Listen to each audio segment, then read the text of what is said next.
All right, we almost lost a few people there, but the fire's out, the cast is fine, we're doing great. They're also going to behave now, or else they'll be hung from their thumbs from the rafters and forced to sing Christmas carols until the new year. Yes, I can do that. Always read the fine print. But no such fate will come to pass upon my poor players, for we now transition back to Scrooge's still slightly smoking room. Our hero lies in a crumpled heap. It's Leo, stop crying. It's not fair. Why does everyone love my brother instead of me?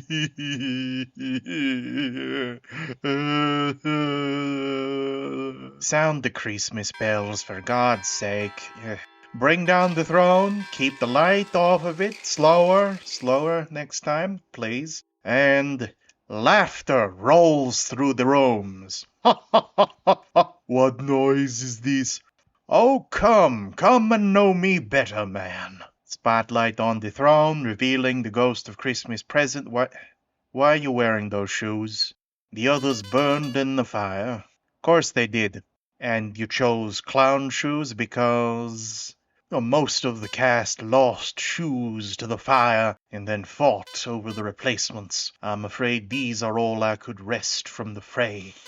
Okay, I am calm. I am not angry.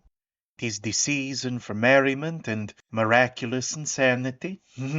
Continue. Are you the second spirit whose arrival was foretold? Oh, yes, indeed. And for what reasons do you stare upon me with such befuddled eyes? We are much acquainted, you and I. We are? Surely I would have remembered a man such as thee.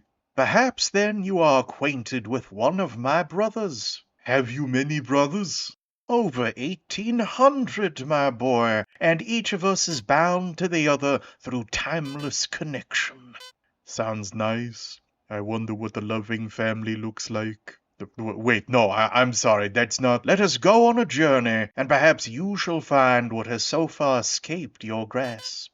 Okay, curtains close, bright festive lights circle around the stage, and the curtains open again upon the Cratchit house. Scrooge and the ghost of Christmas present look upon the Cratchit family, sans Mr. Cratchit and Tiny Tim, as they prepare the Christmas meal.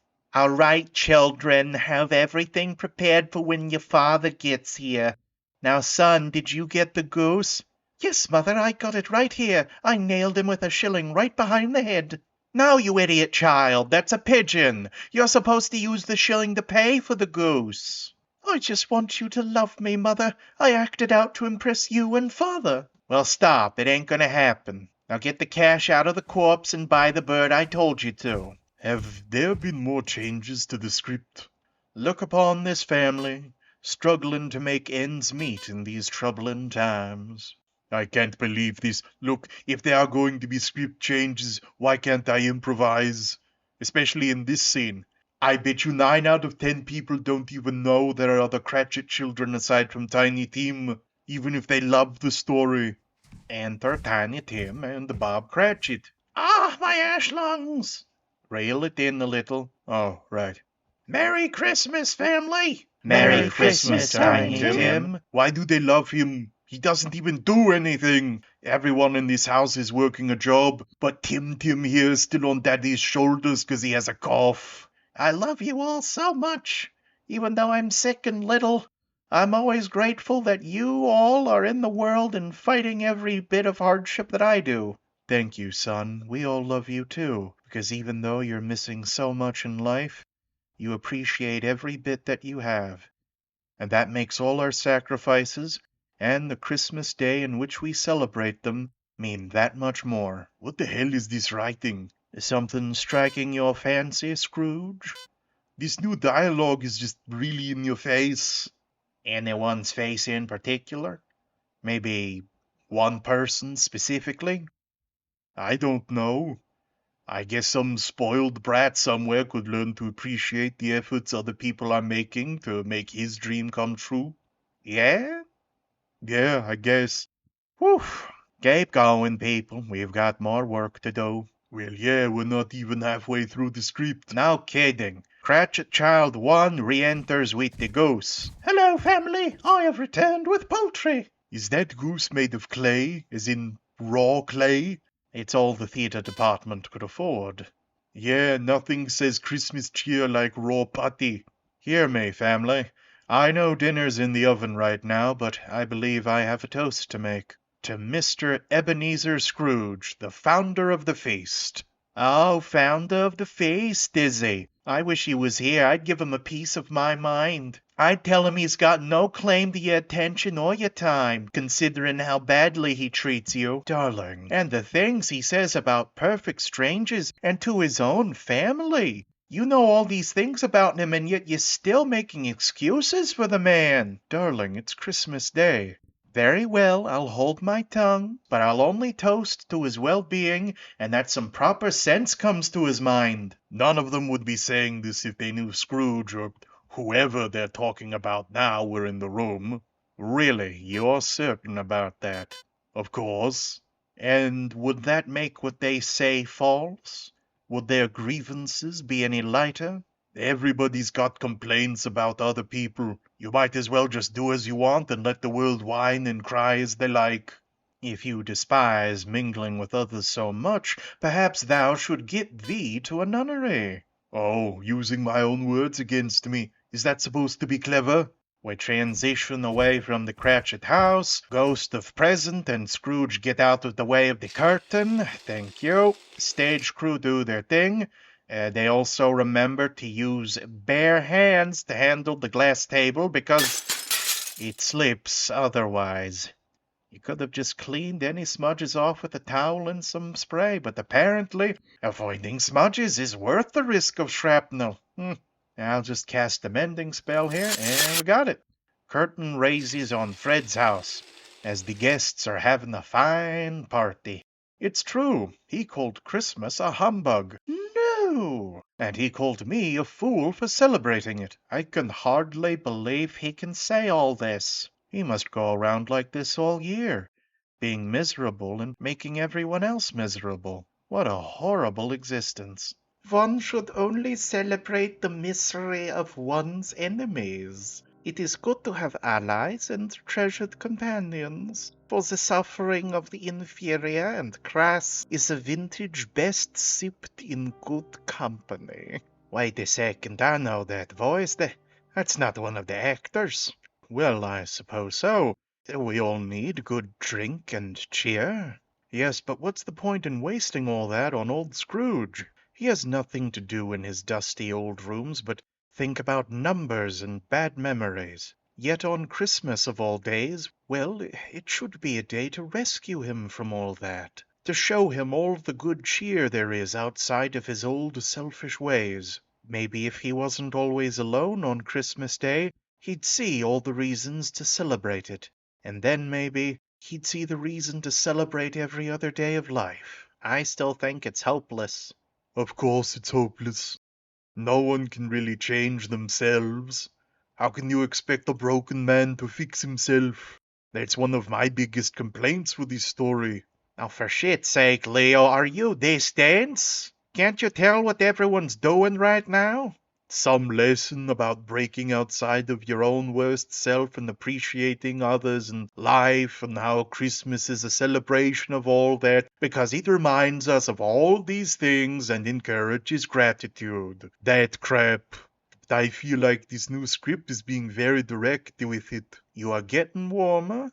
Can you tell who it's being directed at? How should I know? Okay, I have taken the time to record and list the many offending incidents that have brought us to this point. Leo, you know we always order a group dinner, and everybody gets an assigned portion of the meal, whether it's ribs, wings, or pizza. People can always bring their own food. Well, apparently, you don't want your own food, because you keep stealing more than you need from everyone else's plate. I bet it's not as dramatic as that. And then you feign ignorance of your lines so you can bully other people into improvising with you, all because you think you're just that good and that the story is just that bad. Hell, you've made no secret that you think most of us are beneath you. I am the star. You're supposed to make me look good. Well, if that ain't more ignorance, I don't know what is. If I'm really such a problem, why are you bothering with all these rewrites and these meta lessons? Why? Because your family asked me to help you. Albrecht, that brother you hate so much, he asked me to help you out in any way I could, and he wanted me to try to push you into making something of this. Maybe even make some friends and do something useful before the year closes out. Christmas miracles and all that. Of course, even here I can't escape him. He risked a lot asking me to help you. And I'm risking a lot, considering this directing gig is technically community service, by helping you too. But we did it because we think it's worth the effort. We think you're worth the effort. Well, you can stop now. There's no point. I'm just stuck this way, and everyone's wasting their effort. I'll never change, and neither will anything else. Indeed, the young demon princeling did put forth an interesting conundrum. How can we expect a broken man to fix himself? To which I would present a different argument. What argument is that? Are you really broken, or simply a coward? Excuse you?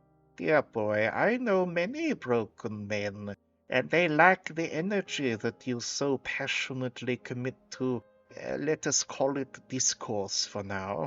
But a fearful man, a coward afraid of confronting his actions, a child who doesn't want to look weak or scared when he admits he was wrong, yes, such a creature may be desperate enough to thrash and cry as you have. Who are you? And what gives you the right to speak to me in such a fashion? The right of might. So it is you. Wait. Blonde hair, green eyes, razor-sharp teeth. You're Xavier Bonaparte. Indeed. And while my modus operandi would usually involve gruesome reprisal towards your general ignorance, I shall refrain from such bloodshed for now. All right, Xavi, why are you here? And where did my actors go? Fear not, mein Freund. Both your extra and the final ghost are at their homes, packing for their Christmases abroad.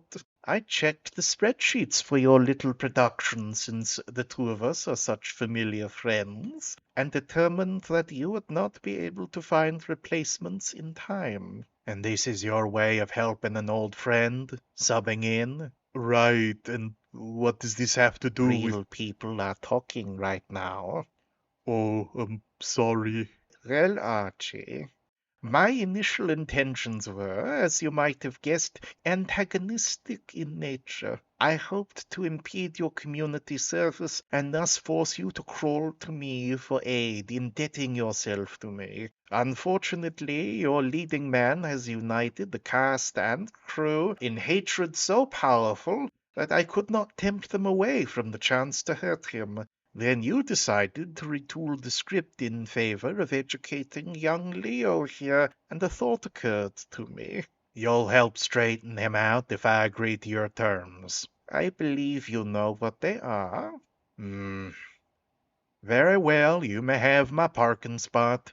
Excellent, the deal is struck. It is? Wait, what is he going to do? How is he going to help? Well, you said my new script wasn't doing it for you, so I suppose abject terror will have to do. Wait, no, we can go back to the stupid scenes. The others can call me an asshole as much as they want. Just please don't leave me with him.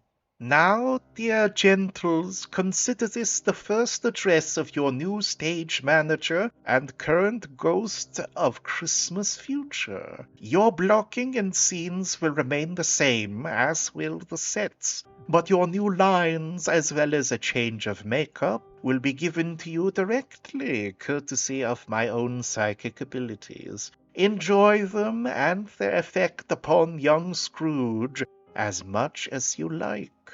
Oh, hell yeah, I've been waiting for this. Justice at last.